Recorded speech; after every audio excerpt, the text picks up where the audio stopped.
Video में हम बोधि वृक्ष पर चर्चा करने वाले हैं। जी हाँ, वही बोधि वृक्ष जिसके नीचे 2500 साल पहले सिद्धार्थ को ज्ञान प्राप्त हुआ था और वे बुद्ध बन गए थे। वही बोधि वृक्ष जिसे खत्म करने के लिए हिंदू कट्टरपंथियों ने काफ़ी कोशिश की, लेकिन ज्ञान के इस वृक्ष को खत्म नहीं कर सके।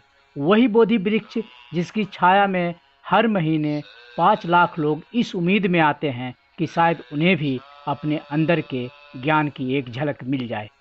बोधि वृक्ष बिहार प्रांत के बोधगया में स्थित है। बोधगया बिहार की राजधानी पटना से लगभग 100 किलोमीटर दक्षिण में है। गौतम बुद्ध के ज़माने में इसे उर्वेला के नाम से जाना जाता था। उर्वेला प्राकृतिक छटाओं की एक सुंदर स्थली थी। बोधि वृक्ष के पास से ही निरंजना नदी बहती थी। बोधि वृक्ष पीपल का वृक्ष है। इसका वैज्ञानिक नाम फिकस रिलीजियोसा है।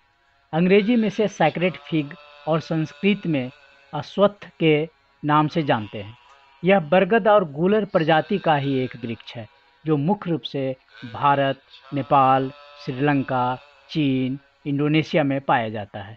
इसे बेनियान ट्री, बो ट्री, बट वृक्ष, अभय वट आदि नामों से भी जाना जाता है। ईसा पूर्व 6ठी शताब्दी में तपस्वी सिद्धार्थ को इसी बोधि वृक्ष के नीचे ज्ञान प्राप्त हुआ था और वे बुद्ध बन गए थे।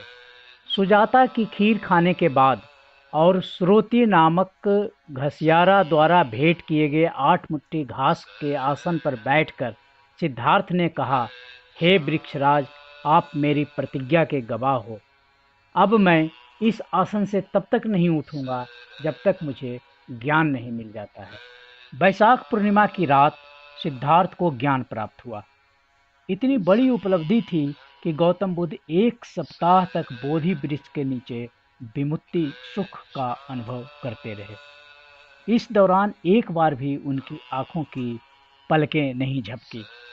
इस समय उनके मुख से अनायास ही यह उदान निकला, यदा हवे पातु भवन्ति धम्मा आतापीनो झायतो ब्राह्मणस्य अथस्य कंखा बपयन्ति सब्बा यतोपजानाति स हेतु धम्मंति। जिसने दुनिया के स्वभाव और उसके कारण को अच्छी तरह समझ लिया है, उसके मन की सभी शंकाएं खत्म हो जाती हैं। बुद्ध को ज्ञान देने वाला यह बोधि वृक्ष हमेशा ही धार्मिक कट्टरपंथियों का शिकार होता रहा है। ईसा पूर्व 3री शताब्दी में सम्राट अशोक की वैश्य रानी तिस्य रक्षिता ने बोधि वृक्ष को कटवा दिया।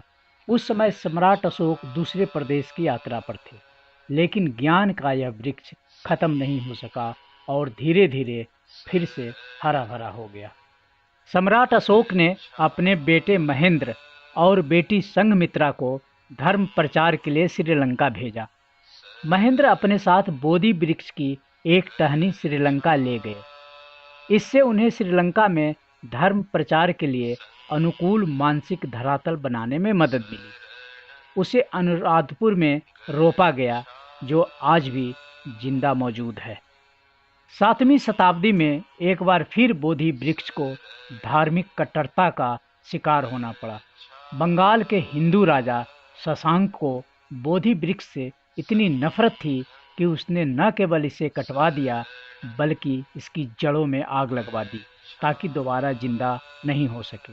लेकिन करिश्मा देखिए, एक बार फिर बोधि वृक्ष जिंदा हो उठा।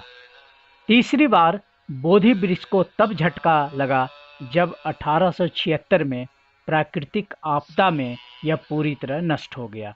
भारतीय पुरातत्व सर्वेक्षण विभाग के जनक अलेक्जेंडर कनिंघम ने 1880 में श्रीलंका के अनुराधपुर से बोधि वृक्ष की टहनी मंगवाकर यहाँ लगवाया।